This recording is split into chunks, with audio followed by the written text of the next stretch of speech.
In 1903, Mrs. Eddy wrote, "Oh, the amount that I see to be done for all before Christian Science is established on the rock against which the billows break in vain." During that spring of 1903, she undertook a major revision of the manual of the Mother Church to make it what she called the 20th century church manual. Tenets of the Mother Church had been revised over the years. 122 existing bylaws were to be amended, 20 old bylaws removed, 17 new ones added. In one of the new bylaws, Mrs. Eddy would affirm the central place of healing in the movement. Healing the sick and the sinner with truth demonstrates what we affirm of Christian Science, and nothing can substitute this demonstration. Nowhere was this statement put to a higher test than in her own life, and in the metaphysical work her household were called on to do for her.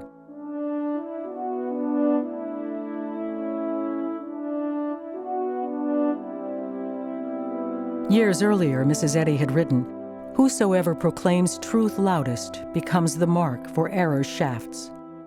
The arrows of malice directed at the fledgling religion frequently aimed at striking down its leader. They sometimes found their mark, and her health suffered. Many students think that because she reached the mountaintop, where she could receive the revelation of divine science, she must have remained there most of the time, just speaking the word, and all error melted before her. Her discovery did not work out her problem for her. She had to take every step improving the science for herself, as well as blazing the trail for those following in her footsteps. Adelaide Still. Those closely associated with Mrs. Eddy knew when she was giving birth, in thought, to some important decision, such as a change in the church, or the making of a new bylaw, or something in connection with her writings. Martha Wilcox. The household were well aware that as a mother may feel the pangs of birth, Mrs. Eddy often felt the progress and the mental resistance that opposed it in her body. Her work did go forward that spring, but some days of suffering were so severe, there were questions whether she could carry on. As a consequence, that May, the church was informed there would be no message from its leader for their annual meeting that year. Throughout those trying months, the household garrison rallied to her support. And she rallied to press onward with her work, the new manual, the new building, the advancing cause. As she had written a friend, "True, I am battle-stained, but still I live and give orders that are blessed and foil the enemy." In June, having surmounted the physical trials of a beleaguered but productive spring, she did compose a message to her church for its annual meeting. It included the words, "Difficulty, abnegation, constant battle against the world, the flesh, and evil, tell my long-kept secret, evidence a heart holy in protest and unutterable in love." With that, Mrs. Eddy paused in her labors and once again invited Christian Scientists meeting in Boston to visit her at Pleasant View.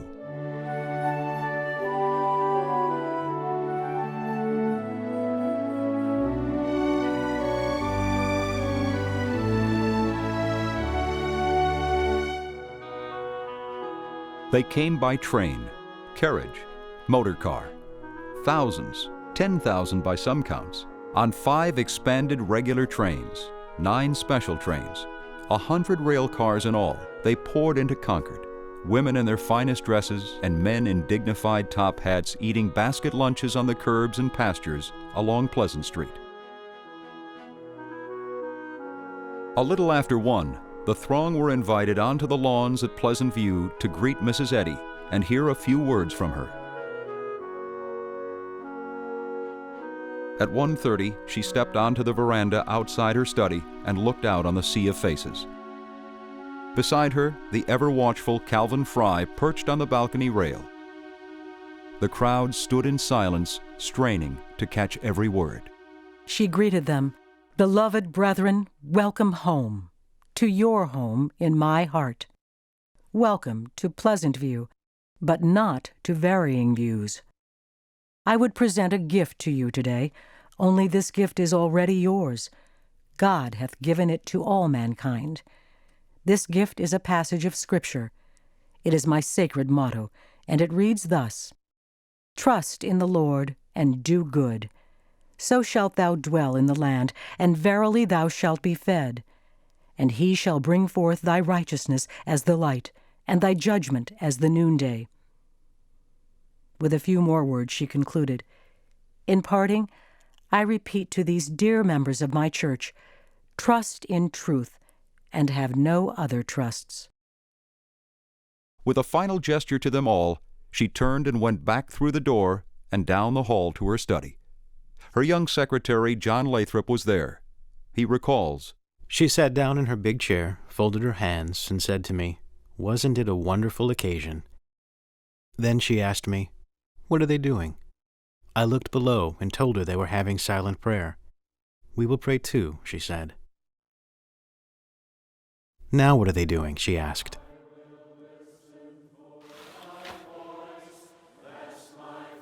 They're singing your hymn, Shepherd, Mother.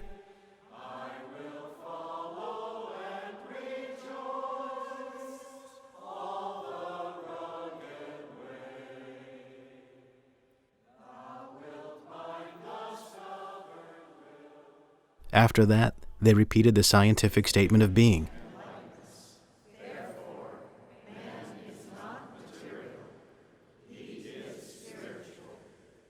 Then they quietly dispersed.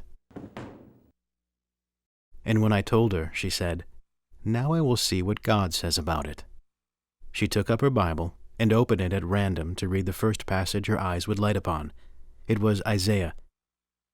And the ransomed of the Lord shall return, and come to Zion with songs and everlasting joy upon their heads. They shall obtain joy and gladness, and sorrow and sighing shall flee away. See, she said, how God is always with me. John Lathrop.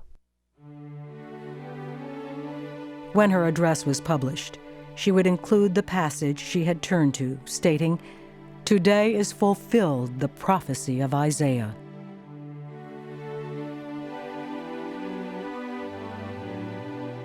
Then she went down for her daily drive, her carriage making its way past hundreds of her delighted followers.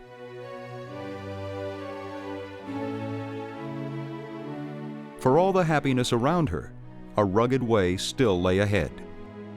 Through it all, she would go forward, counseling her church, making continued revisions to Science and Health and the church manual, preparing the manuscript for the first Church of Christ Scientist and Miscellany, and, after her move to Chestnut Hill, inaugurating the Christian Science Monitor.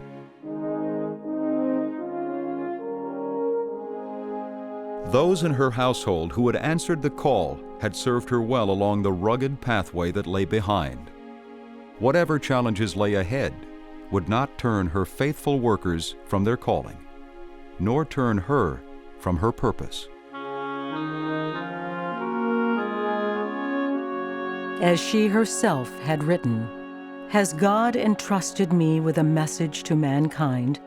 Then I cannot choose but obey. I shall fulfill my mission, fight the good fight, and keep the faith.